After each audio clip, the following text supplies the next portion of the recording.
We have Articuno, Zapdos, and Moltres out in Pokemon Go in raid battles, but they've been out multiple times in Pokemon Go, but now we have the Galarian versions and the Shadow versions added into the game, so let's analyze what is going to be the best strategy for these Kanto legendaries in Pokemon Go. So welcome to the Trainer Club, here we go!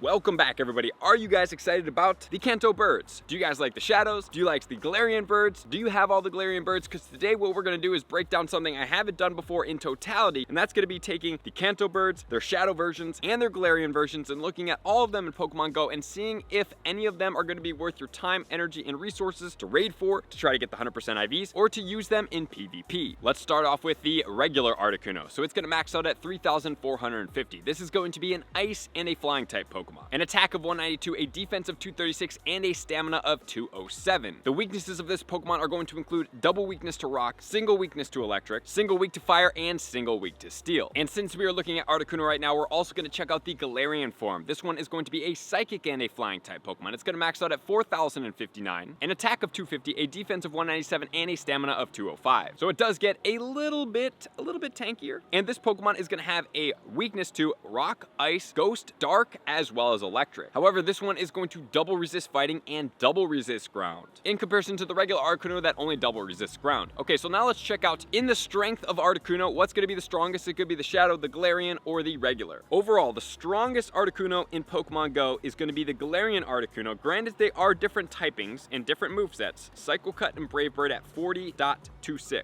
Then if we want to see it all Psychic type, that's going to be 36.37. Remember, Mewtwo is in here. If you guys do want to see Mega Mewtwo and Mewtwo, please check out the video in the top right corner. And the reason why I say that is because the Mewtwo dominates the Psychic category. It's not even worth going to check out any other Pokemon. Shadow Articuno is going to be next with Frost Breath and Ice Beam at 33.01. If you want to see the regular Articuno, you go to the second page, and that is going to be Frost Breath and Blizzard at 28.74. And if you want to see it with Hurricane, it's 27.34. Okay, so this Pokemon as a meta attacker, do we really need to go further? We will check it out just to be sure, but man, it is not competing with much here. Let's check out the Ice category to see where it sits. At the top, we have Galarian Darmanitan with the Zen mode with the Avalanche, and that's going to be 46.38. Shadow Mamoswine, 43.16. Shadow Weavile, 39. Galarian Darmanitan coming right in there in the third available spot right now. Mamoswine, 37.07. Mega Glalie, Mega Abomasnow, Glaceon, Weavile, and Shadow Articuno at the top at 33.01, which is 4 points below the Mamoswine. So is it going to be worth the extra Stardust, the premium Exocane, and everything to go spots below a budget counter in the Mamoswine? Absolutely not. We are not going to touch it in the ice category here. And we're not going to check out where all these Galarians sit, because the top meta attacker standpoints is going to be all with flying type moves as their charge moves as the top attacker standpoint for these Pokemon. So what we're going to do now is we're going to get into the Zapdos, which is going to be regular Kanto Zapdos will be a electric and a flyer. Zapdos is going to max out at 39.87. It's going to have an attack value of 253, a defense of 187, and a stamina of 207. This Pokemon will be weak to rock and ice, and it's only going to have single resistances, which are going to be bug, fighting, flying, grass, ground, as well as steel. And then we have the Galarian Zapdos that is going to be fighting and flying. This one's going to max out at 4,012, has an attack of 252, a defense of 189, and a stamina of 207. This Pokemon will have 5 single weaknesses, which are going to be psychic, ice, flying, fairy, as well as electric, and it will double resist bug as well as ground, and single resist dark, fighting, and grass. So now let's check out the ranking for this Pokemon as a meta attacker. Okay, the Shadow Zapdos is at the top, which is going to be Thundershock and Drill Peck at 43.59. Then if we want to see all electric, it's going to be Thundershock and Thunderbolt at 42.88. But just remember that the Thundershock is the same as the Sky Attack. That is going to be a legacy move on this Pokemon, because back in the day it came out as a raid hour. So if you want the best moveset on this Pokemon, the Thundershock is going to require an elite fast TM. And then we have the Galarian Zapdos, Counter and Brave Bird, best attacking standpoint there at 41.66. Then we have the regular Zapdos with the Drill Peck at 37.64, and the other Zapdos, all electric, at 37.12. Okay, so now let's check it out in the electric category and see where it's going to sit overall. At the top, we have Shadow Raikou, Thundershock and Wild Charge at 44.46, followed closely by Xurkitree at 43.63, and very closely by the Zekrom, Charge Beam, and Fusion Bolt at 43.6. Then we have the Mega Manectric, actually below 2 legendary / Ultra Beasts. Then we have Shadow Electivire and Shadow Zapdos coming in right after that Pokemon in the 6th available available spot overall, with Thundershock and Thunderbolt at 42.88.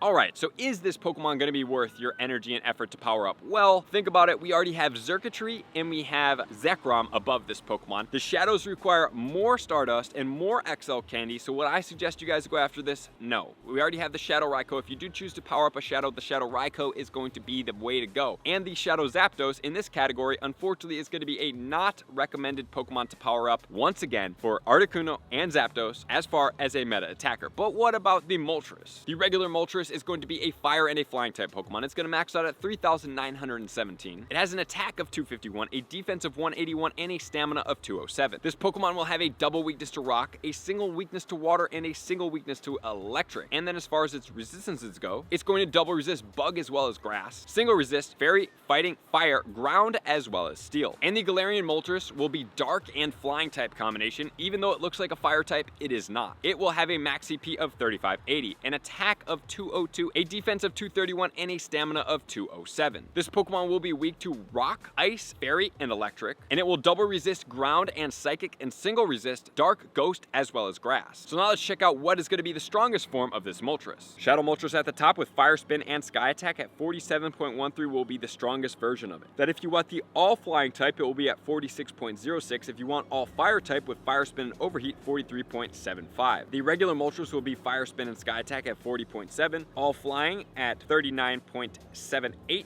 and all fire at 38.15. If you do want to see the Galarian Moltres, Sucker Punch and Brave Burn at 34.25, or Wing Attack and Brave Bird at 33.79. So once again, this Moltres as a flyer could be very strong. Let's check it out in the flying category, as well as the fire category. Jumping in with fire first. At the top, Mega Charizard Y, followed by Mega Blaziken, followed by Reshiram, then Mega Charizard X, Shadow Entei, Shadow Ho-Oh, and then Moltres coming in. Fire Spin and Overheat at 34.75 in comparison to the Reshiram at 46.8, and then we have two Megas above in the 51. So looking right, once again, same as the electric category, we do have the Reshiram that is a non-shadow. It is a legendary, so it does take premium XL candy, but not as much as the Shadow will take, and it is going to be better than this Pokemon. So would I suggest powering up this Shadow Moltres right now? No, as far as the meta attacker, but let's check it out in the flying category. At the top, we have obviously Mega Rayquaza. If you guys didn't see the Mega Rayquaza versus Mewtwo Mega, check it out in the top right corner. That is an insane combination comparison. Then we have the regular Rayquaza, and this is going to be the new Dragon Ascent move. And then in the second spot, we have Shadow Moltres at 47.13 in comparison to the Rayquaza at 53.65, followed by Shadow Lugia, Mega Blaziken, Shadow Ho-Oh, Shadow Honchkrow, and then Lugia. Okay, so this one is much closer here. So would I suggest powering it up? As of right now, I would say hold off on it. The reason being is that if Dragon Ascent does stay as is and everything stays as is, the Rayquaza, which is a regular legendary without the Shadow, once again beats out this Pokemon. So why have a Shadow powered up with more Stardust and more XL Candy than this one? I would suggest to hold on this as of right now. So now let's check out where do these Galarian birds sit as meta attackers. So this will be flying page number 1, okay? On to flying page number 2. You can see the Galarian Zapdos in spot number 12 at 41.66. You can see the Galarian Articuno in spot 15 at 40.26. And the Galarian Moltres does not make it into the top 20, so although they are very cool looking Pokemon, they do not hit hard in the meta attacker standpoints. So now let's check out these Pokemon in PvP, because maybe there's still some shining light for some of these Pokemon here. Let's start off with the Articuno. It is irrelevant in the Great League. 236 is the best rank. But in the Ultra League, the best rank is going to be a regular Articuno at rank 62. However, it's going to be very hard to acquire the appropriate PvP IV. The recommended moveset will be Ice Shard, Icy Wind, as well as Ancient Power. And the best moveset is going to be a 115-15. Unfortunately, the Galarian, although very cool looking, is going to be ranked 416 in the Ultra League, and then in the Master League falls short of the top 100 at 138. But the Articuno is going to be ranked 70, and the Shadow is going to be ranked 81 with XL Candy Max all the way to level 50. So you really have to play with this Pokemon, see how you like it, see if it's going to do well against the meta, or see if it does get hit out by common counters, because there are a lot of Pokemon in there that do use rock typing moves, which would make this Pokemon very vulnerable because of its double weakness. Pretty much gets one shot by almost all of the rock types unless it has full health. So do be cautious with this Pokemon. Very cool Pokemon, but I would suggest trying it out before investing in it for your team. So as far as the Zapdos, in the Great League, it's going to be ranked 129 for the Shadow, and the Galarian is going to be 171. For the Ultra League, the Galarian falls short at 120, but the Shadow is ranked 32 with Thundershock, Thunderbolt, and Drill Peck. The recommended 100%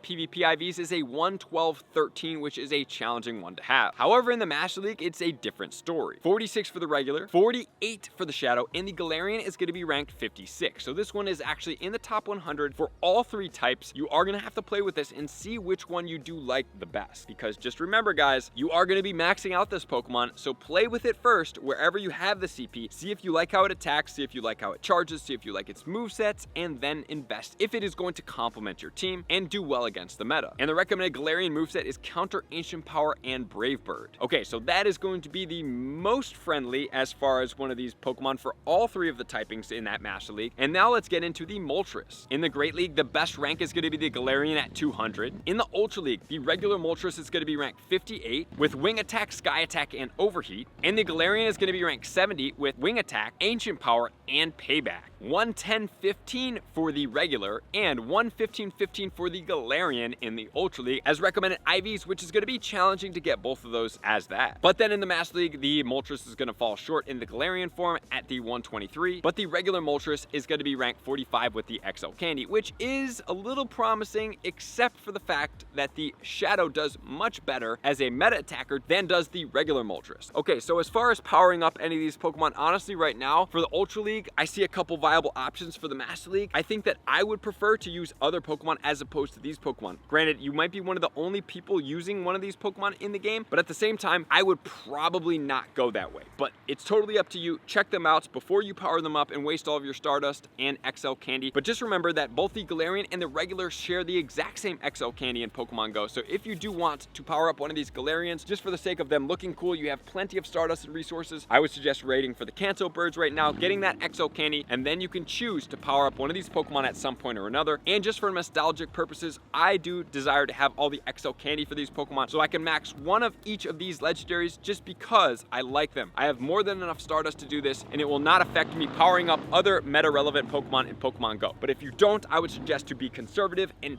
probably stay away from these Pokemon, especially because the Rayquaza is topping that flying type category, which is getting above that Shadow Moltres now in Pokemon Go as of right now. So thank you guys for being here as always. To all of my likers, commenters, subscribers, Patreon members, everybody takes your support, subscription, participation to next level. I'm gonna see you guys out in the next video. Peace. I want to take this time to thank everybody who supports me in every facet. It means the world to me, and an extra special thank you to all my Patreons. I greatly appreciate the extra support to continue to allow me to pursue Pokemon Go full time, allowing me to create my daily video uploads in the most timely fashion for everyone's benefit. Plus, I get the amazing experience of sharing my creative processes behind the scenes and raiding all around the globe with select upper tiers. Thank you everybody for being a part of the Trainer Club. You all mean the absolute world to me, and I will see you guys out on the next video.